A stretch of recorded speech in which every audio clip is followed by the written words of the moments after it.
కణకణలాడే ఎండకు శిరసు మాడిన మనకు తన నీడను అందించే చెట్టే అమ్మా.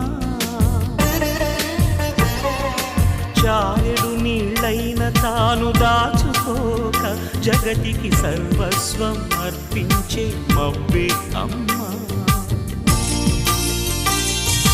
ఆ అమ్మలనే మించిన మా